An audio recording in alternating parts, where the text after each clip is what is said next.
कहीं ना कहीं ये देखा जाता है आज भी गर्ल्स की कोई भी लिस्ट, किसी भी चीज़ की लिस्ट उठा के देख लो, चाहे वो आईएएस ऑफिसर की लिस्ट हो, चाहे वो डॉक्टर की लिस्ट हो, चाहे वो किसी टीचर की लिस्ट हो, गर्ल्स हर चीज़ में टॉप करती हैं।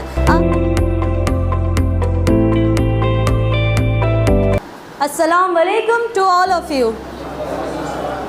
First of all, I would like to say a great thank to my respected sir and all my dear friends who has given me an opportunity to hone my pronunciation skills to speak on podium front of you. Right now, I would like to tell you about my introduce. I am Faria. I am a student. I have done 12th class and now I am doing graduation first year. And now I am learning spoken English from Speak Nice English Academy at Delhi. I am here to deliver a speech on girls' education. Education is very necessary for every child, either boy or girl. Education plays an important role in the protection of women's rights. It also helps to prevent discrimination based on gender. An educated woman has skill, information, talent, self-confidence that make her a better mother, better employee, and resident of the country. Women constitute almost half of our population. Man and women are like two aspects of coin. Those they need equal opportunity to contribute to the development of the country. It is depressing that some communities still differentiate against the education of girl child. For education is a key factor for girl empowerment, welfare and development. There are continuously inequality and liabilities of all girls in all the sector of economic, political, social, welfare, education, legal, rights and etc. The rise of girl education was mainly done by Ram Mohan Roy and Ishwar Chand Vidyasagar during the British rule in India. Some leaders of scheduled caste community like Jyotibai Phule and Baba Sahib Ambedkar have many initiatives to provide to the education of women in India. I would like to conclude by saying that parents need to educate the girls about the quality and benefit of the education, because girls' education is essential for the future of the country, because women are the first teacher of their children.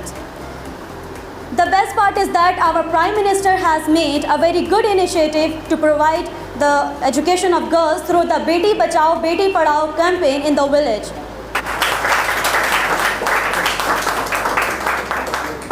It is fact that girls have achieved more success than boy in less time. कहीं ना कहीं ये देखा जाता है आज भी girls की कोई भी लिस्ट, किसी भी चीज़ की लिस्ट उठा के देख लो, चाहे वो आईएएस ऑफिसर की लिस्ट हो, चाहे वो डॉक्टर की लिस्ट हो, चाहे वो किसी टीचर की लिस्ट हो, गर्ल्स हर चीज़ में टॉप करती हैं। आज के टाइम पे हर एक लड़की का, हर एक लड़के का पढ़ना बहुत ज़रूरी है। जैसे मैंने अपनी स्पीच में कहा, education is very necessary for every child, either boy और गर्ल। मतलब बॉयज़ को ज़्यादातर एजुकेशन दी जाती है कि वो कुछ करके दिखाएंगे, इनफैक्ट उनसे हमें कुछ डेवलप हो सकता है, उनसे हमें कुछ मिल सकता है। बट गर्ल से ये कहा जाता है आप पढ़ लिख कर क्या करोगे, बिकॉज एजुकेशन लेना कोई फ़ायदा नहीं है आपका, बिकॉज आपको संभालना तो चूल्हा चक्की है। बॉयज़ को भी डिमोटिवेट करा जाता है, आई नो, बट गर्ल्स को कुछ ज़्यादा करा जाता है। मेरे हिसाब से बॉयज़ एंड गर्ल्स दोनों के लिए एजुकेशन इंपॉर्टेंट है। बॉयज़ से ये कहा जाता है कि आपको पूरा घर संभालना है और आपको लड़के हो तो आपको रोना नहीं है, आपको पूरी जिम्मेदारी संभालनी है, चाहे वो अपने पेरेंट्स की हो, चाहे वो अपनी मम्मी की हो, चाहे वो अपनी बहन की हो, सबकी। और गर्ल्स को बोल दिया जाता है कि आप पढ़ लिख कर क्या करोगे, बिकॉज एजुकेशन लेना कोई फ़ायदा नहीं, आपको शादी के बाद संभालना तो चूल्हा चक्की है। ये बात हमारे रिलेटिव्स तो कहते ही कहते हैं, साथ के साथ हमारे पेरेंट्स भी कहते हैं, हमें डिमोटिवेट करते हैं। And the second thing, girls के लिए पढ़ना इसलिए इम्पॉर्टेंट है, हमारा सबसे पहले तो हमारा इंडियन कॉन्स्टिट्यूशन के आर्टिकल 21A में ये कहा गया है कि 6 साल से लेकर 14 साल के बच्चों को फ्री एंड कंपलसरी एजुकेशन देना है। And now the constitution amendment act 86 constitution amendment act ये कहता है कि 14 साल से कम उम्र के जो बच्चे हैं उनको भी free and compulsory education provide करना है। अब ये फ्री एंड कंपलसरी एजुकेशन की किसी हाई कॉलेज या किसी प्राइवेट स्कूल्स में तो नहीं मिल सकती, ऑफ कोर्स ये सरकारी स्कूल में मिल सकती है।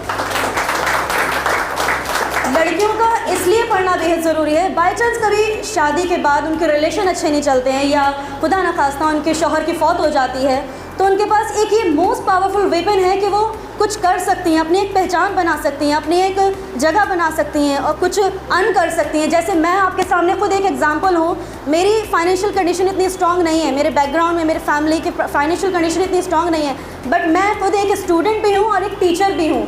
मैं होम ट्यूशन देती हूँ। मैं अपनी एजुकेशन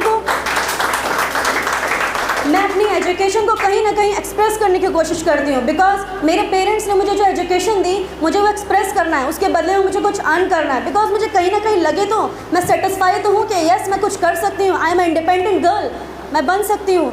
तो मेरे लिए इसलिए मैं यही चाहती हूँ कि हर लड़का, हर एक लड़कियों का एजुकेशन लेना ज़रूरी है। मैं अपनी इस स्पीच को कुछ चंद अशार के साथ एंड करती हूँ।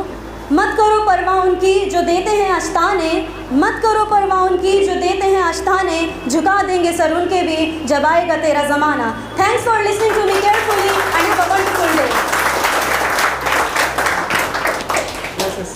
Please, don't stop. Okay. Yes, what is your experience? That time you came here, am I right? Yes, sir. And your first speech, that Yes. time little bit shivering. And Yeah, right now, yes, what is sir. your experience? Please tell us. It's amazing experience, but sometimes I am very vibrate on my body because first time speech है तो थोड़ा डर भी लगता है, थोड़ा body भी shivering से होने लगती है। सो यही सारी चीज़ें। अच्छा लगा बेटे। अच्छी बात है, जी। एक बार फिर से गलत कर दीजिए। यहाँ पर स्टूडेंट्स बैठे हुए हैं, अगर किसी को बोला जाए कि आपको 5 मिनट के लिए यहाँ आना है और बोलना है तो उनके दिल में थक थक करना शुरू हो जाता है हमारा। हाँ, सबका नहीं होता है, जिनका कॉन्फिडेंस अच्छा होता है उनका नहीं होता है, जिनका नहीं होता है कॉन्फिडेंस उनका ऐसा होता है।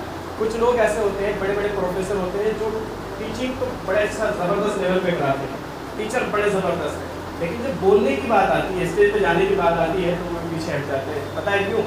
क्योंकि दो चीज़ होती है इंसान के पास, एक होती है नॉलेज, दूसरा होता है कॉन्फिडेंस। अगर आपके पास कॉन्फिडेंस अच्छा है तो आप अपनी नॉलेज को अच्छे से एक्सप्रेस कर सकते हैं। अदरवाइज आपके पास नॉलेज तो है लेकिन कॉन्फिडेंस नहीं है तो आप अपनी नॉलेज को एक्सप्रेस नहीं कर पाएंगे। Are you getting my point? Yes, sir. चलिए सबसे पहले प्लीज इनके लिए क्लेम कर दीजिए। Thank you so much.